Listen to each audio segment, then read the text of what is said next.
মাথার মধ্যে যে ব্রেনটা আছে এইটার ওজন প্রায় 1.5 কেজি। কত? 1.5 কেজি। আচ্ছা, 1.5 কেজি ওজনের একটা ব্রেন এই খুলির মধ্যে আছে, টের কি পাওয়া যায়? আপনি হাতের মধ্যে 1.5 কেজি নেন তো, কেমন শক্ত লাগে না? ওজন লাগে না? মাথার মধ্যে যে 1.5 কেজি ওজনের ব্রেনটা আছে, এই যে সহজে সালাম ফিরাচ্ছি, এদিক ওদিক যাচ্ছি, সামনে পিছনে ইয়া করতেছি, ওই রকম কি 1.5 কেজি ওজন মনে হয়? আল্লাহ একটা অসাধারণ মেকানিজম করছে। সেটা কি?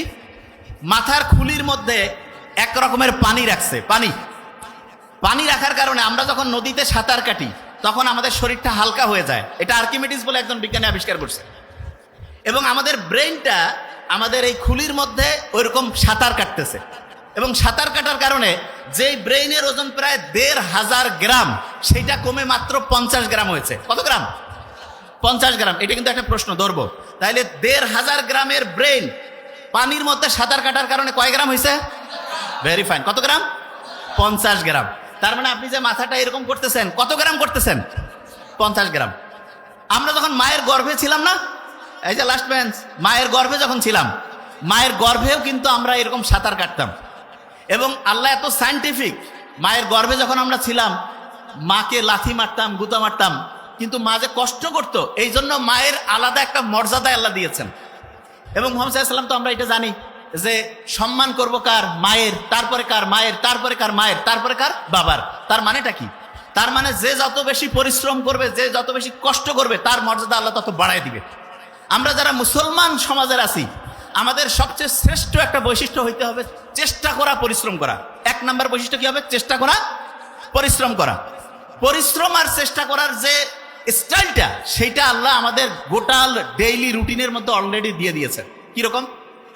মুসলমান যারা 5 ওয়াক্ত নামাজ পড়ে না, 5 ওয়াক্ত ফজর যখন আমি নামাজ পড়ি, নামাজ পড়ার পরে আমরা অনেকে মূর্খ, তো নামাজ পড়ার পরে ইচ্ছা মতো ঘুমাই গেলাম, তাহলে লাভটা কি হইলো?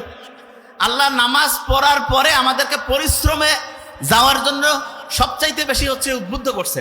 নামাজ শেষ করো, তারপরে তোমার জীবিকা অন্বেষণে বের হয়ে যাও। জীবিকা অন্বেষণ মানেটা কি? স্টুডেন্ট যারা, সে কি টাকা ইনকাম করবে? নো, তার প্রধান কাজ কি? পড়াশোনা করা। তাইলে আমি ফজরের নামাজ যখন পড়লাম, তারপরে আমার প্রথম কাজ কি হবে? পড়াশোনা করা। কি করা? পড়াশোনা। পড়াশোনার ক্ষেত্রে সবচেয়ে ভালো বুদ্ধি যেটা, সেটা হচ্ছে আগে কোরআন পড়ে নিব।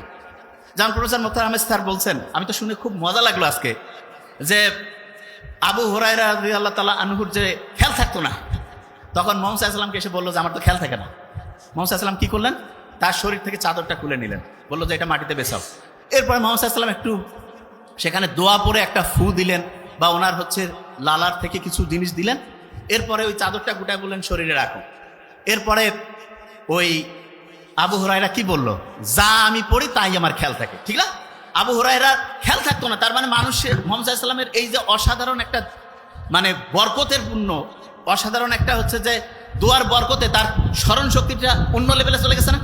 তাহলে আমরা যারা এখানে স্টুডেন্টরা আছি, আল্লাহর কাছে কিন্তু মুহাম্মদ সাল্লাল্লাহু আলাইহি ওয়াসাল্লাম তো নাই, কিন্তু তার শেখানোর রাস্তায় আমরা কিন্তু আল্লাহর কাছে চাইতে পারি। প্রথম যে কাজটা করবো সেটা হচ্ছে কোরআন পড়া। প্রথম কাজটা কি?